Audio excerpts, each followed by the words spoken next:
The massive alien ship appeared in Earth's orbit on a Tuesday morning. It moved silently, its gleaming silver hull reflecting sunlight as it positioned itself near the International Space Station.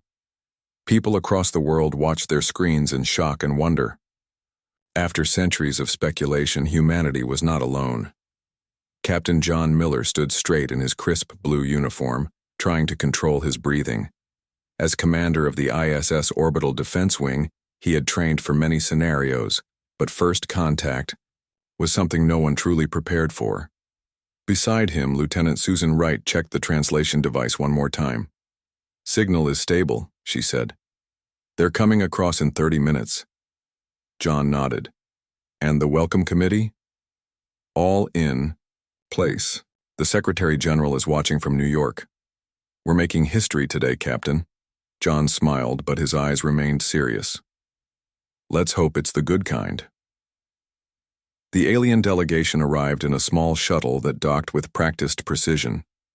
The airlock cycled, and for the first time, humans stood face to face with extraterrestrial visitors. Ambassador Zix Tor was tall and elegant, with 6 limbs and skin that shimmered with iridescent patterns.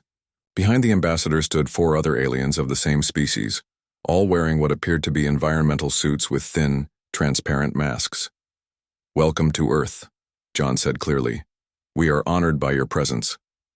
The alien's translation device hummed, and a melodious voice responded. "We bring greetings from the Galactic Confederation. I am Ambassador Zix Tor of the Hive Collective. We have observed your world for some time and deemed you ready for first contact." The formal introductions continued as planned. Dr. Elaine Rodriguez, Earth's leading xenobiologist, stepped forward with a small box containing gifts, digital records of human culture, art, and basic scientific knowledge. "We offer these as symbols of friendship and knowledge exchange," she said. Ambassador Zix Tor made a graceful gesture with 2 upper limbs. "Most kind. We have—" The station shuddered slightly as a minor course correction engaged. It was routine, barely noticeable to the humans. The effect on the aliens was immediate and dramatic. All 5 visitors dropped to a defensive posture, their skin patterns flashing bright colors. "What was that disturbance?" the ambassador demanded, voice higher than before. Susan stepped forward. "Just a routine station adjustment. Nothing to worry about." The aliens slowly straightened, but John noticed they remained tense. The meeting continued with increasing warmth as they showed the visitors around the station. The aliens seemed impressed by human technology, though they occasionally made comments that suggested it was primitive by their standards. "Your adaptation to this environment is remarkable," said one alien scientist named Krelva. "Most species would find these conditions extremely challenging." Dr. Rodriguez smiled. "Well, we've had time to get used to it." The tour reached the observation deck, offering a spectacular view of Earth below. Ambassador Zix Tor approached the window and stared at the blue planet. "Such violent weather patterns," the ambassador remarked. "And your gravity is quite intense. Your species evolved naturally in these conditions?" "Of course," John replied. "Is that unusual?" Before the ambassador could answer, a flash of lightning illuminated the clouds below as a thunderstorm moved across the Atlantic Ocean. All 5 aliens stepped back from the window, their skin patterns pulsing with rapid colors. "Atmospheric, electrical discharge," Krelva whispered. "At such magnitude." The aliens conferred quietly among themselves in their native language, their gestures becoming increasingly agitated. Dr. Rodriguez stepped closer to John. "Something's wrong," she whispered. "They seem scared." "Of a thunderstorm?" John asked. "That can't be right." The aliens' discussion ended abruptly. Ambassador Zix Tor turned to face the humans. "We apologize, but we must cut this meeting short. We have much to discuss among ourselves." The humans exchanged concerned glances. Susan tried to salvage the situation. "We've prepared a welcome dinner. Our world leaders are eager to establish diplomatic relations." "Perhaps another time," the ambassador said. "We leave you with this data package as a gesture of goodwill. It contains basic information about the Confederation. One of the aliens handed Susan a small crystalline device before the delegation hurried back toward the airlock. As they prepared to depart, Lieutenant Frank Garcia from the medical team approached them with standard scanning equipment. Before you leave, we'd like to perform basic health checks to ensure the station environment hasn't exposed you to anything harmful, he explained. The aliens froze. Ambassador Zix Tor's skin turned almost transparent with alarm. You have active microorganisms in your environment? Freely circulating? Frank nodded, confused. Of course, bacteria and viruses are everywhere. Our immune systems handle most of them. The ambassador backed away rapidly. This meeting is concluded immediately. Return to your positions. Within 15 minutes, the alien shuttle had detached and returned to the mothership. The humans watched, in bewilderment as the massive vessel moved to a higher orbit, far from the station. 3 hours later, smaller probes descended into Earth's atmosphere, positioning themselves in a network around the planet. They emitted no harmful radiation, but clearly were monitoring the surface. John, Susan, and Dr. Rodriguez gathered around the crystalline device, which projected information in multiple languages. Susan scrolled through the data with growing concern. This can't be right, she said. According to their classification system, Earth is labeled as a Class 5 Deathworld. That's their highest danger rating. Dr. Rodriguez leaned closer. It says our gravity is at dangerous levels, our atmospheric oxygen content is highly combustible, our weather patterns are extremely volatile, and our biosphere is saturated with pathogenic microorganisms. John read further and felt a chill. They've placed us under quarantine. The probes are warning beacons to prevent other ships from approaching Earth. The final message from the Galactic Confederation was brief. Your species has achieved remarkable progress despite evolving in conditions considered lethal to 95% of intelligent life. We acknowledge your resilience but cannot risk further direct contact without extensive protective protocols. We will establish remote communication to determine if safe interaction is possible. In her lab the next day, Dr. Rodriguez analyzed biological data the aliens had left behind. She compared their cellular structure to human samples and finally understood. What was normal to humans was extraordinary by galactic standards. Earth's gravity, atmospheric pressure, radiation levels, temperature variations, and microbial life would be deadly to most alien species. We're not the fragile ones, she told John when he visited her lab. They are. We've evolved on a world that would kill most intelligent life in the galaxy.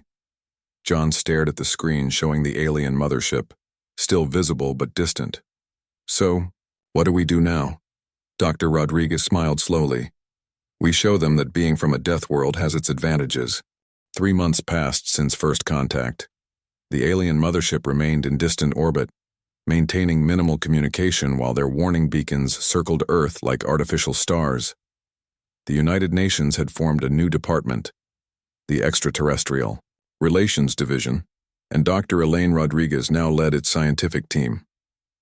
The basement laboratory under the Geneva headquarters buzzed with activity. Screens displayed data from the alien translation device, which had given humans access to basics information about the Galactic Confederation. I still can't believe this, said Peter Clark, the team's biologist, pointing at a chart. According to their standards, our muscles should tear under Earth's gravity, and our bones should collapse. Elaine nodded, brushing a strand of hair from her face. Their average homeworld gravity is about 60% of Earth's. We're basically superheroes to them. Karen Allen, the team's physicist, pulled up another display. It's not just gravity. Our atmospheric pressure would crush them, our temperature, variations would kill them, and our oxygen levels. Highly combustible, Peter finished. What we breathe is considered dangerously reactive. Elaine moved to the central display, which showed a 3D model of a Confederation alien's cellular structure. And this explains their panic about our microorganisms. Their immune systems are extremely basic compared to ours. A common cold virus could wipe out an entire alien colony. In another wing of the building, William Jones paced before a conference table where military strategist Michelle Carter studied risk assessments. The question remains, William said. Do we approach them again or wait for them to contact us? Michelle looked up from her tablet. From a strategic standpoint, we're at a disadvantage. Their technology is centuries ahead of ours. But they seem genuinely afraid of us, which changes the dynamics considerably. Fear isn't a good foundation for diplomacy, William said. No, but respect is, Michelle replied. And from what we've learned, being a Deathworlder might actually command a certain kind of respect. Their discussion was interrupted by an urgent call from the monitoring station. We've detected an unauthorized vessel entering Earth's atmosphere, too small for the Confederation. Projected landing site is a remote area in Wyoming. 6 hours later, Elaine, William, and a small security team arrived at the landing site. The vessel was barely larger than a car, its smooth surface reflecting the sunset. As they approached, a section slid open, revealing a single occupant. The alien was clearly of the same species as the Confederation representatives, but wore a simpler environmental suit. It held up a universal translator. I am Vrelnak, xenobiologist. I come without official sanction because I believe the Confederation's approach to your species is misguided. William stepped forward. We welcome you, but we need to understand your intentions. Knowledge exchange, Vrelnak said simply. What the Confederation fears I find fascinating. Under secure conditions at a nearby military facility, Vrelnak shared critical information that the official database had omitted. The alien sat in a specially prepared room with thinner air and reduced gravity. The Confederation spans thousands of worlds and hundreds of species, Vrelnak explained. Planets are classified from Garden World to Deathworld, with most civilizations evolving on worlds between Class 1 and Class 3.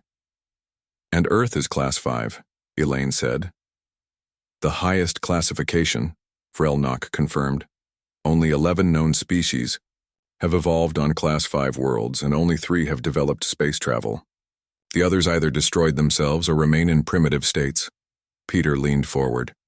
What happens to Deathworld species that join the Confederation? Vrelnak's skin patterns shifted to a blue tone. They face challenges. The Confederation operates on a hierarchy. Garden Worlders lead because they developed in harmonious environments that encouraged cooperation. Deathworlders are viewed with suspicion, seen as potentially violent and unpredictable. That's prejudice, Michelle stated flatly. Yes, Vrelnak agreed, but it is the reality you will face. However, Deathworlders also possess advantages that make them valuable. Your physical strength, resilience to environmental variation, and immune response are exceptional by Confederation standards. William frowned. Valuable how? As soldiers? Workers in dangerous environments? Precisely, said Vrelnak. The Thoraxians, a powerful Confederation species, have used Class 4 Deathworlders as mercenaries for centuries. They would be particularly interested in humans. Later that evening, the team gathered to discuss what they had learned. So we're looking at second-class citizenship in a galactic society, William said bitterly. Elaine tapped the display showing comparative physiological data. Maybe not. Look at these numbers again. The average Confederation species would struggle to function in our environment, but we could adapt to theirs with minimal support. Which means we have options they don't, Karen added, catching on. Exactly, Elaine continued. They need specialized equipment just to visit us. We could potentially walk on their worlds with just an oxygen mask. Michelle's eyes narrowed thoughtfully. That's a strategic advantage. They can't easily come here, but we could go there. Peter pointed to another data set. There's more. Based on what Vrelnak shared, our medical science might be ahead of theirs in certain areas. Our understanding of immunology and adaptability had to advance because of our harsh environment. The group fell silent as the implications sank in. What they had always considered normal, Earth's gravity, weather, microbial diversity, and environmental challenges, had produced a species with extraordinary resilience by galactic standards. We need to build a ship, William said suddenly. Using the data Vrelnak provided, we could adapt our existing spacecraft designs to reach the nearest Confederation outpost. For what purpose? Michelle asked. To show them what Deathworlders can do, William replied. not as mercenaries or laborers, but as equals. 2 weeks later, Vrelnok departed with promises to maintain secret communication. The alien had provided coordinates for Proxima Station, a trading post at the edge of what was now called the Earth Quarantine Zone. As world governments debated first contact strategies, engineers and scientists worked around the clock to modify an experimental spacecraft. The vessel, designated EAS Resilience, would be humanity's first true interstellar ship. Captain John Miller was selected to command the mission. He stood in the observation room watching the construction through reinforced glass. "It's happening, faster than I expected," Elaine said, joining him. John nodded. 6 months until launch. Are you nervous about being on the crew? Terrified, she admitted. But also excited. We've spent our lives looking up at the stars, and now we know they're looking back at us. With fear, John added. Elaine smiled.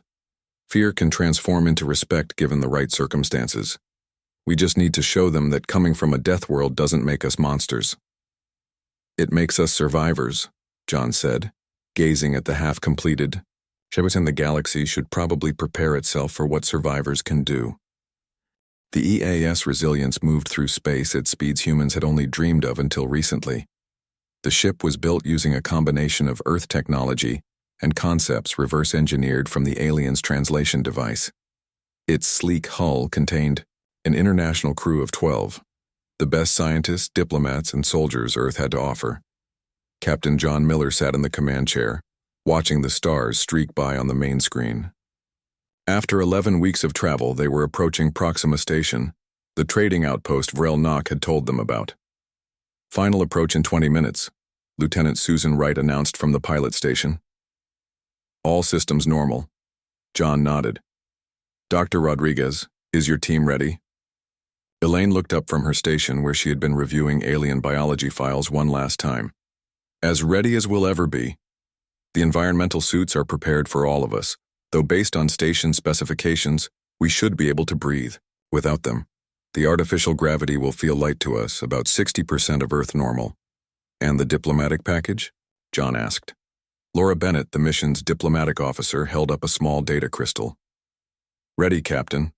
Basic information about Earth, carefully edited to emphasize our peaceful intentions while not hiding our physical capabilities. Good, John said. Remember, everyone, we're not here to frighten anyone. First impressions matter. The Resilience slowed as it approached the massive structure floating in space. Proxima Station resembled a giant wheel with spokes extending from a central hub. Lights of various colors pulsed along its surface, and dozens of ships of different designs were docked at various points. A voice crackled through the communication system, speaking in an alien language before switching to heavily accented English. Unidentified vessel, you are approaching Confederation space. Identify immediately. Laura moved to the communication station. This is the Earth vessel EAS Resilience. We come in peace seeking diplomatic relations with the Galactic Confederation. A long silence followed. John exchanged glances with Elaine. Finally, the voice returned, sounding agitated. Earth vessel? You have crossed the quarantine boundary. This is highly irregular.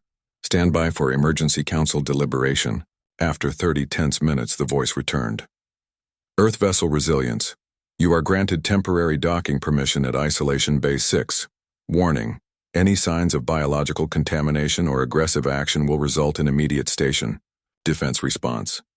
The Resilience docked carefully at the designated bay, which was separated from the main station by several airlock systems. John selected a 5-person team for the first contact. Himself, Laura, Elaine, Security Chief Alan Reeves, and Engineer Maria Garcia. The rest of you, stay alert. John instructed the remaining crew. If anything goes wrong, your priority is to return to Earth with what we've learned. The team entered the station through a series of decontamination chambers. Despite the warnings about biological contamination, station sensors confirmed what Elaine had predicted.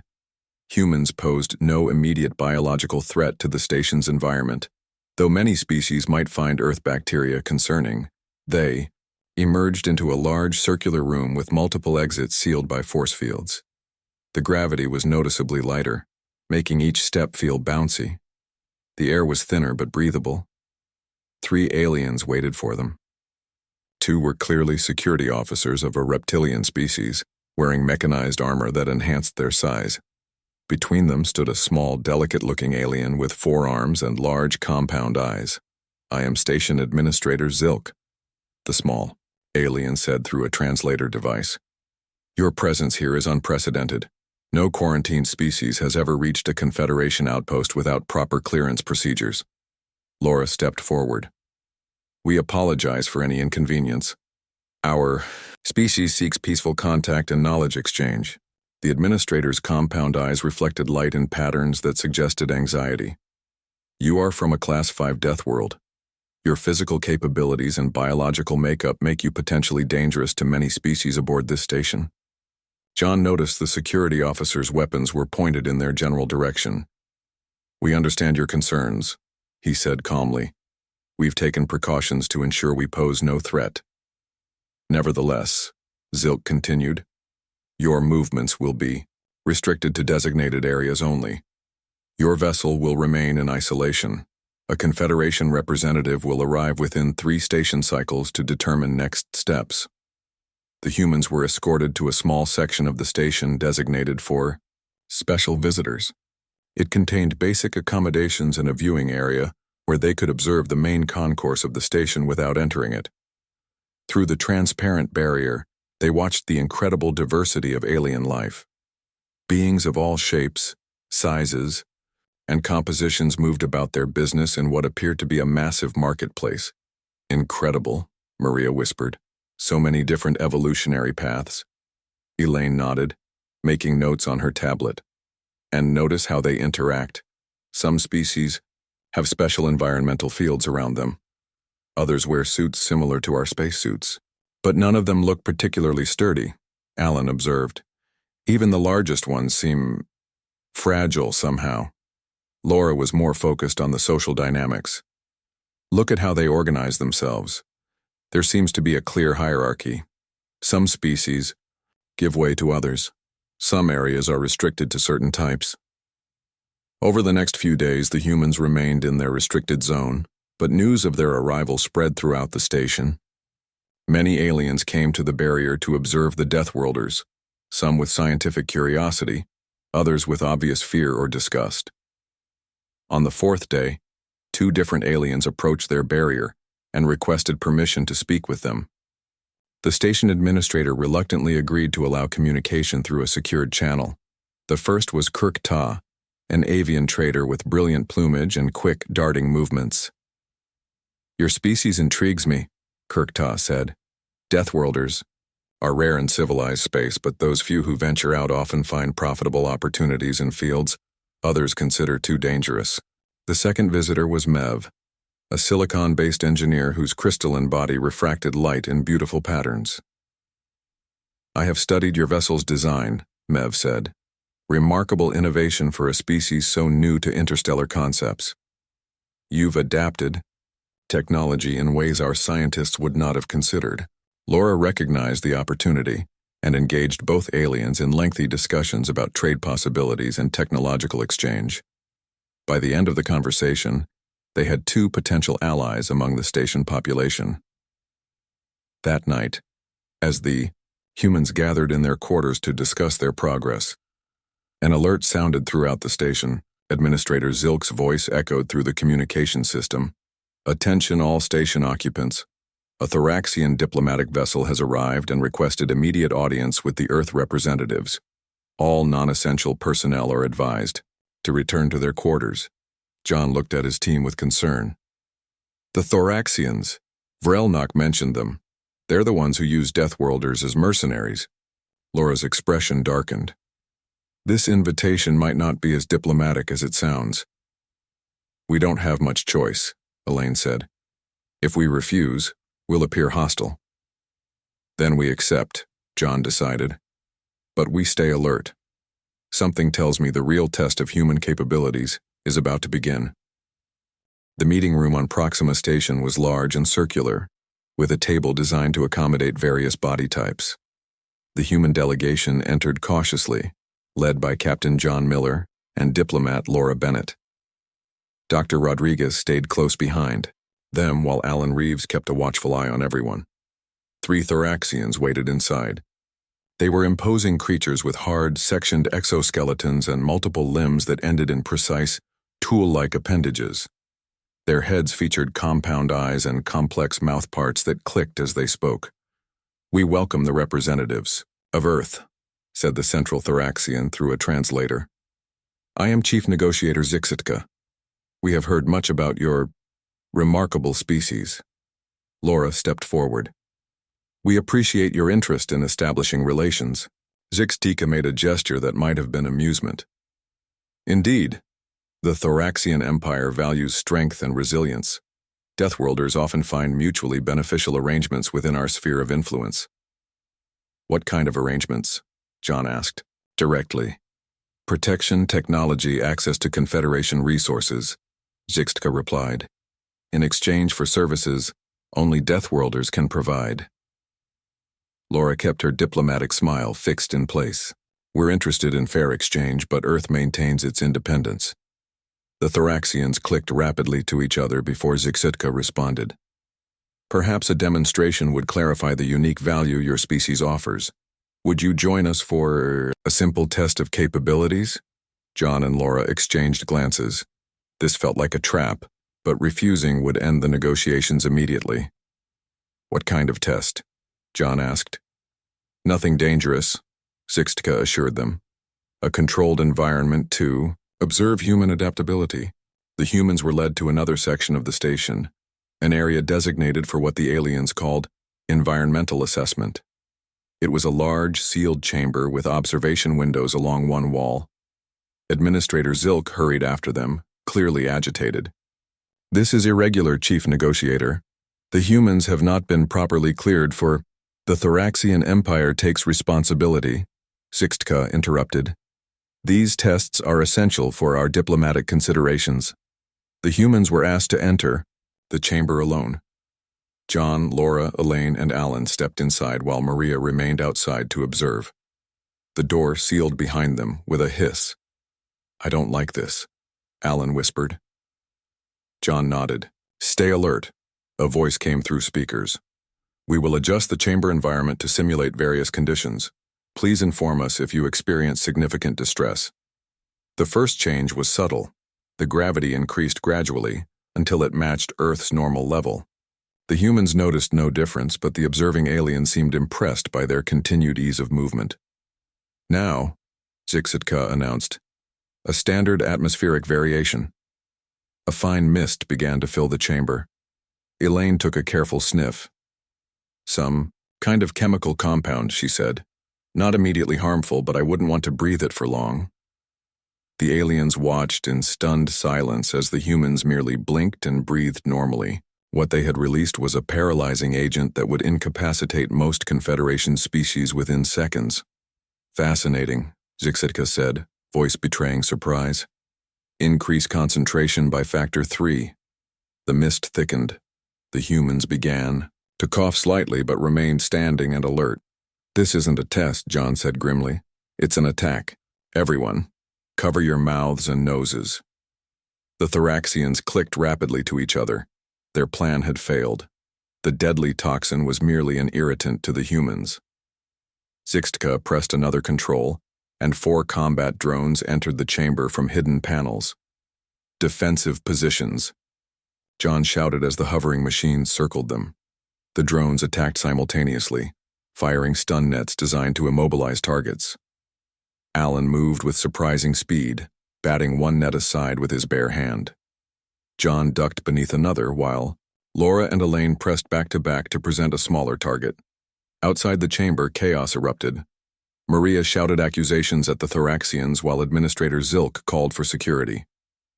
Various aliens gathered at the observation windows, watching in shock as the humans not only avoided capture, but began to fight back. John grabbed a fallen drone and hurled it with tremendous force at another, destroying both machines. Alan leapt, higher than the Thoraxians thought possible in the Earth-normal gravity, seizing a third drone from the air. Elaine and Laura used pieces of broken drone as makeshift weapons against the fourth. Within minutes, all 4 combat drones lay in pieces, The humans stood in the chamber, breathing hard but unharmed. "Open this door immediately," John demanded, voice calm but authoritative. The Thoraxians were no longer hiding their surprise. What should have been a simple capture operation had turned into a demonstration of human combat capabilities that exceeded their estimates. The door slid open, and station security forces rushed in, not to attack the humans, but to surround the Thoraxians. "This is a violation of station protocols," Administrator Zilk said, trembling with either fear or anger. "The Confederation Council will hear of this immediately." News of the incident spread through the station at incredible speed. By the time the humans returned to their quarters, dozens of aliens were gathered outside their section, trying to get a glimpse of the creatures who had defeated Thoraxian combat drones with their bare hands. 2 days later, Laura was summoned to meet with a group of station officials. She returned to their quarters looking thoughtful. "Everything's changed," she told the others. "The video of our test has been transmitted throughout nearby Confederation space. We're being called the Unstoppable Deathworlders." "That doesn't sound good," Alan said. "Actually, it might be," Laura replied. 7 different species have requested meetings with us, and the Thoraxians have been formally censured for their actions. Elaine looked up from her datapad. "I've been analyzing the station's public information network. Mentions of Earth have increased by 8,000%. We're suddenly the most interesting species in this sector." John frowned. "Interest isn't always positive."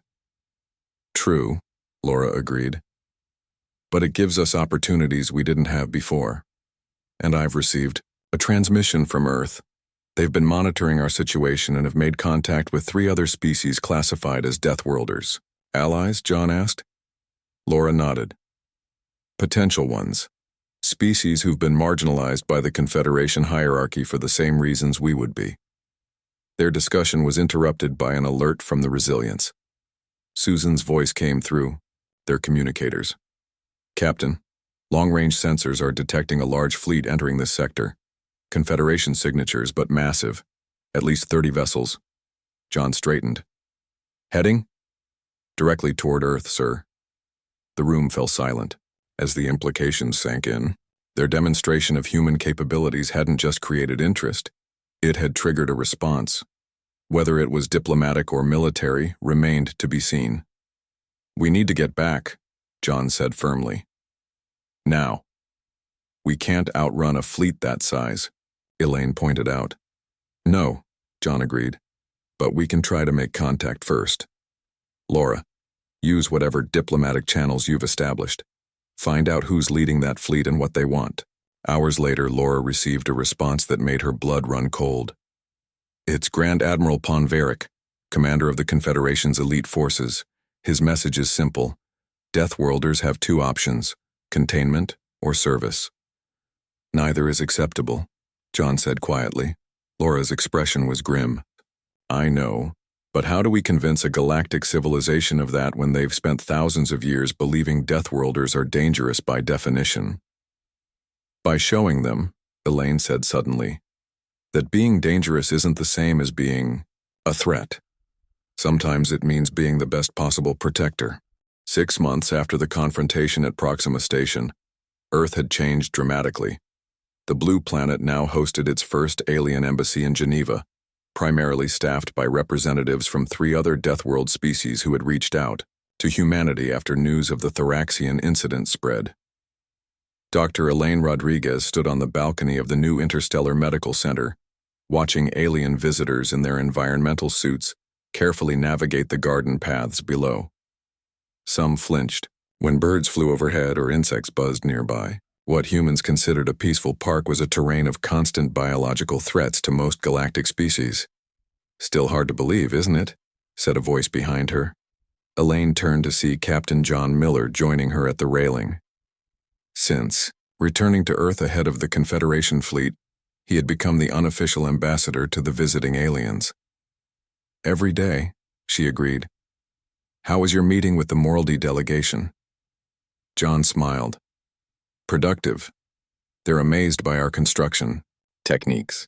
Apparently, building structures that can withstand earthquakes, hurricanes, and temperature swings of 40 degrees is considered impossible engineering on most worlds.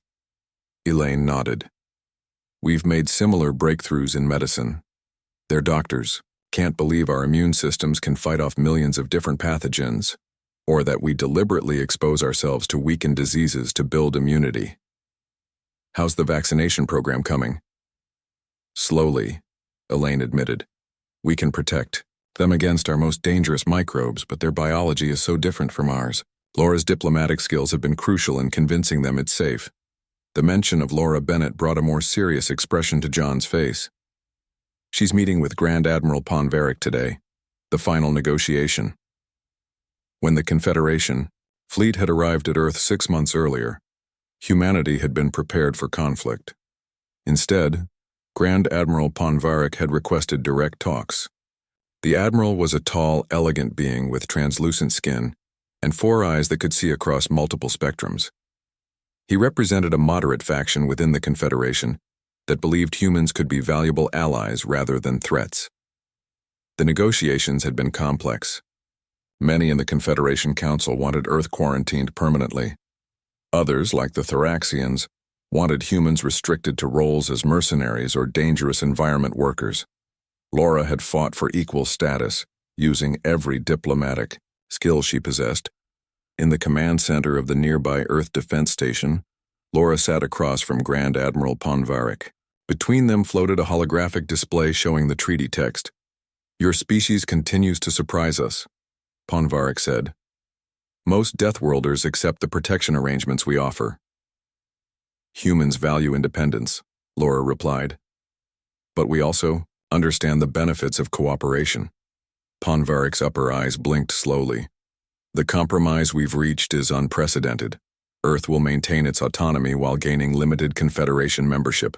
In exchange, humans will assist with specific missions in environments hostile to other species, with our own ships under our own command," Laura emphasized. "Yes," the Admiral agreed. Though many on the Council remain concerned about potential human aggression, Laura smiled slightly. "We've evolved on a world that demanded cooperation. For survival, Admiral. Our history has its conflicts, but we've learned that working together yields better results than fighting." Their discussion was interrupted by an urgent communication. The Admiral's aide entered the room, skin pulsing with alarm patterns. "Emergency broadcast from Rigel Colony," the aide reported. "A solar flare has damaged their environmental systems. Thousands are at risk." The Admiral rose quickly. "How soon can evacuation ships arrive?" "That's the problem, sir. Standard ships can't approach. Radiation levels are too high for safe operation." Laura stood as well. "Our ships can." The Admiral looked at her with all 4 eyes. "You're certain? Earth vessels are shielded against radiation levels much higher than standard Confederation designs. And humans can tolerate exposure that would be lethal to most species. We can help." Within hours, 3 Earth ships, the Resilience and its sister vessels Discovery and Endeavor, were en route to Rigel Colony. The small human fleet had been built rapidly using a combination of Earth technology and Confederation concepts. Captain John Miller commanded the rescue fleet. As they approached the Rigel system, the ship's sensors registered radiation levels that would be dangerous but manageable for humans. For most Confederation species, such exposure would cause immediate cellular breakdown. "Radiation shields at maximum," John ordered. "Everyone take anti-radiation meds. This won't be comfortable, but we can handle it." The scene at Rigel Colony was chaotic. The settlement was built on an asteroid orbiting a usually stable star that had unexpectedly produced a massive flare. The colony's protective shields were failing and emergency systems were overwhelmed. The Earthships moved into position around the most damaged sections. John led the first rescue team, wearing specialized suits that would have been considered minimal protection by Confederation standards. "Remember," he told his crew, "move quickly, but carefully. These people have never seen humans before, and we probably look terrifying to them." Inside the colony, temperatures were rising as life support systems failed. John's team found colonists huddled in emergency shelters, many already suffering from radiation sickness. The alien children looked at the humans with wide eyes as the rescue teams gently helped them into transport shuttles. For 3 days, the human crews worked tirelessly, exposing themselves to radiation levels that required medical treatment but persisting until every colonist was evacuated. When the last shuttle departed the doomed colony, cheers erupted across communication channels from Confederation vessels monitoring from a safe distance. 2 weeks later, Laura Bennett stood before the full Confederation Council on their capital, World. Behind her stood Captain John Miller, Dr. Elaine Rodriguez, and a dozen other humans who had led the rescue effort. Each wore a simple uniform bearing a new insignia. Earth's traditional planetary symbol modified with stars representing their new interstellar status. Esteemed council members, Laura began, for centuries you have classified worlds like Earth as dangerous and species like humans as potential threats. The term Deathworlder was meant to warn others away from us. She paused, looking at the assembled representatives of 1,000 worlds. Today I ask you to reconsider what that term means. Yes, we come from a world with higher gravity, volatile weather, and countless microorganisms. Yes, our bodies evolved to survive conditions many find harsh. But that same evolution gave us something else, the capacity to endure, to adapt, and to protect those who cannot. The chamber was silent as Laura continued. At Rigel Colony, humans walked into radiation that would kill most of you. Not because we're reckless, but because we can. Our Deathworld heritage is not a curse to be feared or exploited, but a gift that allows us to help where others cannot. Laura's voice grew stronger. We accept the classification of Deathworlders with pride. We evolved in conditions you find horrifying, survived challenges you cannot imagine, and now stand ready to use those same abilities to protect this galaxy we now share. She looked directly at Grand Admiral Ponvarik. Yes, we come from a Deathworld, and that makes us not monsters but guardians. We apologize for frightening you, but we will never apologize for who we are. As she finished speaking, the Confederation representatives began a sound that humans would later learn was their version of applause. The revised treaty was approved with an overwhelming majority. 1 year later, the first official Confederation tour group visited Earth. The aliens wore protective suits and marveled at humans swimming in oceans, hiking mountains, and handling animals with their bare hands. Their guide, a young woman named Kate Young, smiled at their reactions. "Welcome to Earth," she told them warmly. "Yes, it's a death world by your standards, but it's home to us. We're glad you're brave enough to visit. Don't worry, we'll keep you safe."